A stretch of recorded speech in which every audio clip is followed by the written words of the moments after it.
Hey everyone, welcome to Poisonous People. In this video, I'm going to be covering the 4 obsessions in Narcissism OCD. And they are obsessing over whether you are a narcissist, obsessing over whether someone else is a narcissist, obsessing over meeting a narcissist in the future, and obsessing over the topic of narcissism in general. Now, you might be saying to yourself, Narcissism OCD? I've never heard of this. Is this actually a thing? Yes, it is. In fact, there are as many possible forms of OCD as there are things to obsess over. Now, Narcissism OCD is not an officially recognized subtype of OCD. Even so, I'm not the first person to recognize that some people's concerns over narcissism do take on OCD characteristics. In any case, if you do recognize yourself in any of these 4 obsessions, it doesn't mean you have OCD. You're going to want to consult a therapist to be sure. That being said, let's look at number 1, obsessing over whether you are a narcissist. This one is the most common, and so I did choose to make this the subject of my previous video, where I actually go over the DSM criteria for OCD in general. So if you're interested in this one, I recommend that you check out that video as well. But what I want to share with you is that if you are concerned that you are a narcissist, you're not alone, because this is also a type of OCD that manifests in other ways. As a matter of fact, there are 2 recognized subtypes of OCD that operate just like this one, and they are POCD. Now, I can't tell you what the P stands for because there are certain platforms, including YouTube, that wouldn't like it if I said that word. So I'm going to put it up on the slide for you. And sexual orientation OCD. In both of these subtypes of OCD, the person thinks they are something they are not. So in POCD, the person thinks they are a P, but they're not. And in sexual orientation OCD, the heterosexual individual thinks, what if I'm gay? And the same thing can happen for somebody who's gay. They may wonder, what if I'm really straight? In both cases, the person is not the thing, but they keep obsessing that they are that thing. So in POCD, the person is absolutely not attracted to children. They are not interested in children, but they might think to themselves, gee, when my niece and nephew came to hug me earlier today, I wonder if I may have accidentally touched them inappropriately. With sexual orientation OCD, the person is not the opposite orientation, but they might have certain encounters that they mistake for attraction. Narcissism OCD, when the person's concern is, am I a narcissist, works in a similar fashion. The person is not a narcissist, but there are certain things that cause them to wonder, but what if I am? So since Narcissism OCD is not an officially recognized subtype, there really aren't any resources for you to research. So in addition to this video, what I'm going to suggest is that you read up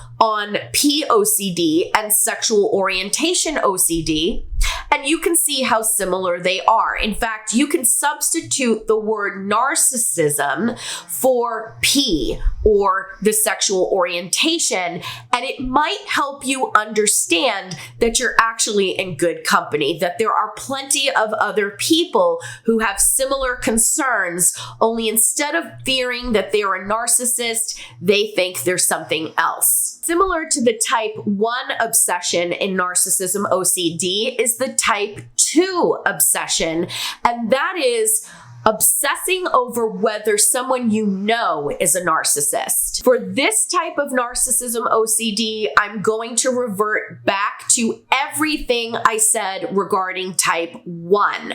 Everything I said about type 1 pretty much also applies to type 2, but for you, I'm going to recommend that you look into a similar subtype, a recognized subtype of OCD, and that is relationship OCD. In relationship OCD, the person is very happy in their relationship. They love their partner very much, but they're plagued with thoughts such as, what if this person isn't my soulmate? Or what if I'm in the wrong relationship and there's somebody out there who's better suited for me? The obsession plagues them with thoughts of maybe I should leave. In both narcissism OCD type 2 and relationship OCD, the nagging obsession is, if I could just find the answer, it's going to help me decide whether or not I should stay or go. The problem with this, of course, is that this is not the issue. The issue is not whether or not they're a narcissist. The issue is, are you being abused? And many other resources online will tell you that if you're being abused, that's all you need to know. You don't need to know if this person meets the criteria for a clinical diagnosis or not. So like I said to the type 1 folks, you might want to research this particular recognized subtype of OCD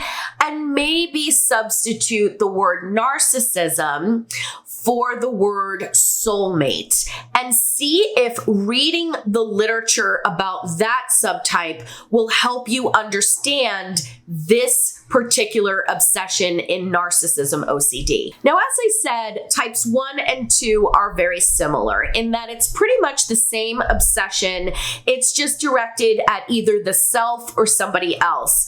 But another reason why types 1 and 2 are so similar is because they share the same compulsions. With both types 1 and 2 narcissism OCD, you're going to see people engage in compulsive behavior, compulsively watching narcissism videos. They're going to consume a lot of content online, and if it's not videos, it's blogs, articles, studies.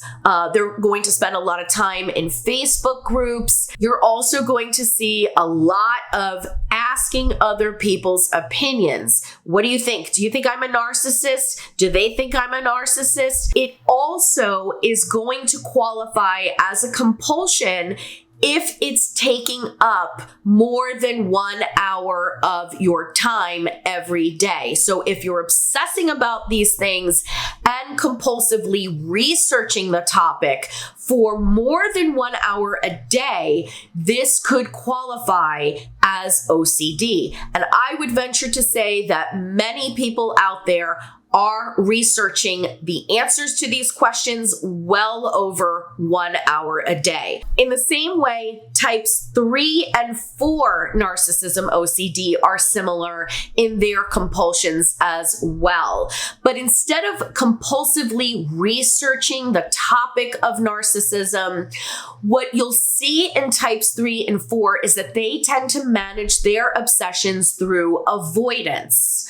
They're going to avoid certain situations, and the OCD has that person believing that avoiding those situations is the only way that they can stay safe. This type of compulsion is not going to take up an hour or more of your day, but according to the DSM-5, it is a problem if it interferes with your social or occupational functioning, and it interferes with your quality of life. So let's look at type 3 narcissism OCD, and that is obsessing over whether you will meet a narcissist in the future. This particular obsession occurs in 2 forms. First, you have the individuals who are in a toxic or abusive relationship with an alleged narcissist, and they're actually well on their road to healing. They've made a lot of progress, but their concern is, I don't want to go through that again. And so they're going to avoid dating. Usually this is with regard to romantic partners. Sometimes they might also just avoid meeting new people and making new friends. The other way that type 3 manifests is when somebody was in a toxic or abusive relationship with an alleged narcissist and they've cut off contact with that person, but these individuals are specifically afraid that they're going to run into that particular person somewhere in the future. With this form of type 3, it's a little bit more severe than the other one, because the other one, the people might just avoid friendships or dating, but they can still go to work, go shopping, do whatever they need to do. With what I'll call type 3B, type 3B is so frightened of running into that narcissist that they went no contact with that there's an agoraphobic element to their avoidance. And many times this person is afraid to leave their home because the thought is, I could just unexpectedly run into that narcissist anywhere. I do remember working with a young lady in my private practice about 6 or 7 years ago, and she was starting to develop this type of agoraphobic avoidance. And she was telling me, I don't want to leave the house. What if I run into him at the grocery store? Now, originally, I thought to myself, I can understand why this is a valid concern. Narcissists have to eat too, right? So maybe she would run into him at the grocery store. Even if he lived 2 towns away, I could also see a narcissist driving across 2 towns just to shop at the store where she shops, especially if that narcissist is trying to hoover her back in. Well, I asked this person, where does he live? And she said, Michigan. Now, for reference, we live in Florida, so you can see the extreme irrational nature of OCD. Has nothing to do with being intelligent. This young lady was really intelligent, very talented, had a lot going for her, but the OCD is so irrational that it kept her thinking the only way I could truly be safe is to just stay in my house. So certainly when it starts to get to this level, we can say that there might be a problem brewing and that person might qualify for a diagnosis of OCD. For both forms of type 3 narcissism OCD, I'm going to recommend the gold standard treatment for OCD, and that is exposure and response prevention. Now, all 4 types can benefit from something like exposure and response prevention. But with type 3, there's no real subtype of OCD that we can draw a direct parallel to, because there are so many examples of people being afraid of something and avoiding the thing that they think is going to cause them danger. And so the best thing you can do for yourself is find a therapist who can work with you on exposures, and exposures would help your mind take little baby steps toward experiencing the thing that it fears and helping it to understand there's really no danger at all. Finally, we have the 4th type of obsession in narcissism OCD, and that is obsessing over the topic of narcissism in general. These individuals see narcissists and narcissism everywhere they go, and this also applies to gaslighting. So basically, every thought they have, every encounter they have with someone else, it's kind of like it runs through this filter of narcissism, and everyone they meet is a potential narcissist. Every interaction they have is an example of narcissism,